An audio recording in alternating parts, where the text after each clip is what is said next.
جاوید خان ہیں جی میاں والی سے، وہ کہتے ہیں کیا عام انتخابات کے بعد عمران خان کی مشکلات کم ہونے کا امکان ہے؟ واضح ہے کہ ابھی عمران خان کو پابند سلاسل رکھنے کا مقصد سلیکٹڈ حکومت کا قیام ہے. آپ عمران خان کا مستقبل کیسا دیکھ رہے ہیں؟ دیکھیں بھائی، میں نہ نجومی ہوں نہ میں کو پیر فقیر، یہ جس طرح کے پراڈی ہے نہیں، وہ عامل بابا، بنگالی بابا تو فلانا، وہ ایک دو پھر رہی ہیں یہاں مارکیٹ میں، کیا نام ہے ان کا، یہ نجومنے، ان میں سے ایک کا میں واقعہ سنا بھی چکا ہوں اپنے چینل میں نے بھگتا ہوا ہے اس نجومن کو، بالکل فیک. ایک اور پھر رہا ہے پتہ نہیں کیا، پکا بینڈا سا منہ بنا کے، وہ اتنا ڈھیٹ اتنا بے شرم ہے، وہ کو روحانی شخصیت کو صوفی بننے کا چکر شوق ہے اس کو. یہ وہ آدمی ہے جو ٹی وی پہ الیکشن سے پہلے کہہ رہا تھا وہ عمران، جس کے بعد وزیر اعظم، کہ کسی قیمت پہ کبھی بھی عمران خان وزیر اعظم نہیں بن سکتا. وہ اتنا ڈھیٹ آدمی ہے، اجی بینڈا پکھروٹا سا وہ اس کی شکل ہے، وہ ڈیٹوں کی طرح بیٹھا ہوتا ہے. اس نے آج تک معافی بھی نہیں مانگی. میں یہ نہیں کہہ سکتا کہ مستقبل میں کون ہوتا ہوں، میری کیا اوقات ہے کسی کا بھی مستقبل پروڈکٹ کرنا، میرے تو بس کی بات نہیں. Thank you very much.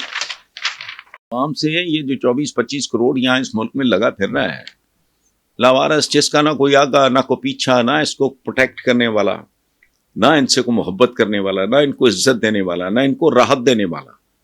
یہ 75 سال سے میں تو اپنے کالموں میں سالوں پہلے میرے کئی مجموعوں میں یہ جملہ شامل ہے.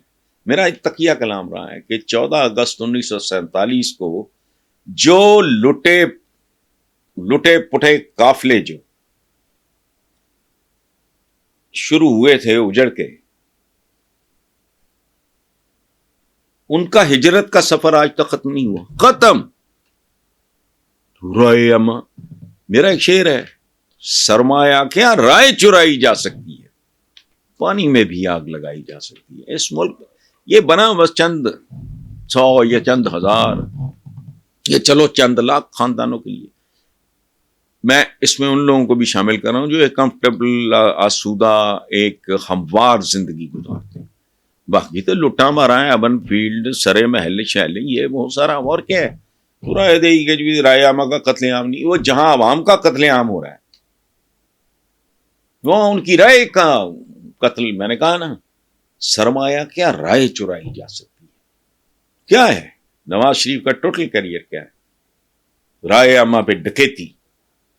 ایک گمنام آدمی، نہ کوئی آگا نہ پیچھا، نہ کوئی پراپر ایجوکیشن، نہ کوئی بیک گراؤنڈ، نہ کوئی کچھ بھی نہیں تھا. جاؤ لگنے پکڑا، چمٹی سی لا کے بٹھا دیا، اس کے بعد چل سو چل. اب وہ 5ویں بار بننا چاہ رہا ہے. 5ویں بار اس لیے کہہ رہا ہوں کہ شہباز شریف نہیں، وزیر اعظم بھائی جان ہی تھے. بھائی جان سے ایک بات یاد آئی، وہ سن لیں ذرا، ہلکی پھلکی بات ہے. ٹی وی پہ انٹرویو ہوا ہے ایک زمانے میں، عنایت حسین بھٹی بہت بڑا سنگر ہے، مرحوم ہے دونوں. ایک ان کا بھائی تھا کیفی، وہ تھا بیچارہ واجبی شکل تو، لیکن بھائی چونکہ بہت بھٹی پکچرز بہت مشہور ادارہ تھا، تو وہ بڑے بھائی کی وجہ سے اس کا بھی ٹولہ کچھ دیر لگا رہا. اس کا ٹی وی انٹرویو ہوا کیفی کا. عنایت حسین بھٹی جنرلی سنگر پنجابی کا بہت بڑا پاپولر تھا، پھر بھٹی پکچرز پروڈکشن ان کی، یہ وہ سارا. وہ جو پی ٹی وی پہ کسی نے پوچھا کہ جی یہ آپ کا فیوریٹ سنگر کون ہے؟ انہوں نے کہا کہ جی وہ فیوریٹ کیا ہونا ہے، رفیع صاحب ہیں، مکیش صاحب ہے، مہدی حسن ہے، لیکن پاجی تے پاجی نہیں، چونکہ عنایت حسین بھٹی پنجابی گانے گاتا. اچھا، انہوں نے کہا جی تہاڈا فیوریٹ ایکٹر؟ انہوں نے کہا جی ویسے تے بڑے نے، دلیپ کمار صاحب بھی نے، اشوک کمار صاحب بھی نے، فلاں بھی نے، اس زمانے میں بھی راجیش کھنہ، لیکن وہ پاجی تے پاجی نے، چونکہ وہ دا بڑا بھرا جڑا وہ ایکٹر بھی سی، کئی فلموں میں عنایت حسین بھٹی ہیرو آیا. انہوں نے کیا پریشان سا ہو گیا وہ بندہ، پی ٹی وی کا تھا کوئی. انہوں نے کہا جی ڈائریکٹر؟ انہوں نے کہا ویسے تے اپنا محبوب خان مدر انڈیا کے اور فلاں فلاں، اس نے 5 انہوں نے کہا جی کیا بات ہے، سبحان اللہ. لیکن پاجی تے پھر تانوں پتہ نہیں جی پاجی نے، سو پاجی تے پاجی نے، شہباز شریف بھی پاجی، ادھر ابا جی، میں یہ کہانی ہے ساری.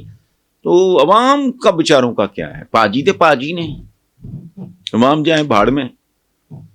ہم ہی عوام کرتے پھرتے ہیں، ہم بھی اپنا نام لینے کا شوق ہے، پتہ نہیں کچھ بھی نہیں ہے.